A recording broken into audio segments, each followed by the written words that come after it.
Hi செல்லக்குட்டீஸ், welcome back lucky world. இன்றைக்கி வந்து ஒரு இன்ட்ரெஸ்டிங்கான ஒரு மினி பிளாக் தான் பார்க்க போகிறீங்க.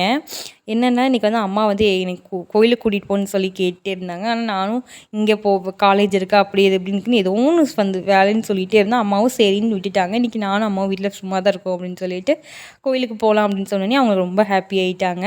ஏன்னா அவங்க ரொம்ப நாளாக என்கிட்ட இந்த கோயிலுக்கு கூட்டிகிட்டு போகணுன்னு சொல்லி கேட்டாங்க. அப்படி எங்கள் அம்மா என்ன கோயில் சொன்னாங்க நிறைய பேர் கேட்பீங்க. எங்கள் அம்மா சொன்ன கோயில் தான் கருவலூர் மாரியம்மன் கோயில்.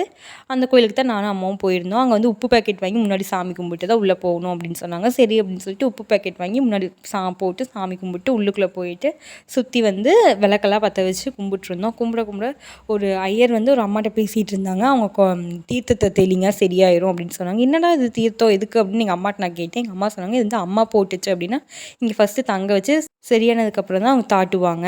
ஆனால் இப்போல்லாம் தீர்த்தத்தை கொடுத்து தாட்டிடுறாங்க அப்படின்னு சொல்லி சொன்னாங்க. ஆமாம், அப்போ இருந்ததுக்கு இப்போ இருந்ததுக்கு ரொம்ப டிஃப்ரென்ஸாக இருக்குது அப்படின்னு சொல்லிட்டு இருந்தாங்க. அப்புறம் அங்கே சாமியெல்லாம் நல்லபடியாக கும்பிட்டு இந்த பக்கம் பார்த்தா நிறைய குழந்தைங்களுக்கு பேர் வைக்கிறதுக்கு, அப்புறம் இந்த அம்மா போடுறதுக்கு தான் நிறைய பேர் அங்கே வந்திருந்தாங்க. நாங்களும் அதெல்லாம் பார்த்துட்டு இருந்தோம். அப்புறம் இந்த பக்கம் வெயிட் பண்ணி அந்த அன்னதான சாப்பாடு சாப்பிட்டு போகணுன்னு எனக்கு ரொம்ப நாள் எந்த கோயிலேருந்து அன்னதானம் சாப்பிட்ணுன்னு ரொம்ப நாள் ஆசை.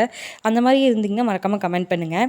அப்புறம் அங்கேருந்து சாமிலாம் இப்போ சாமி கும்பிட்டு அப்புறம் சாப்பிட்டு அன்னதான சாப்பாடு சாப்பிட்டு அப்புறம் வெளியே வந்தோடனே மறுபடியும் வந்து அந்த குழந்தைக்கு பேர் வச்சுட்டுலாம் இருந்தாங்க. அதையெல்லாம் பார்த்துட்டு அந்த குழந்தைங்கள கொஞ்சிட்டு நானும் எங்கள் அம்மாட்ட நிறையா அந்த கோயில் பற்றி நிறையா கேட்டுக்கிட்டே இருந்தேன். ஒவ்வொரு நியூஸ் அம்மா ஒவ்வொன்றா சொன்னாங்க. அது எல்லாமே நான் கேட்டுட்ருந்தேன். அப்புறம் யார் யாருக்கெல்லாம் இந்த கோயில் போயிருக்கீங்கன்னு சொல்லி மறக்காமல் கமெண்ட் பண்ணுங்கள். இந்த வீடியோ பிடிச்சா லைக் பண்ணுங்கள், ஷேர் பண்ணுங்கள், மறக்காமல் சப்ஸ்கிரைப் பண்ணுங்கள்.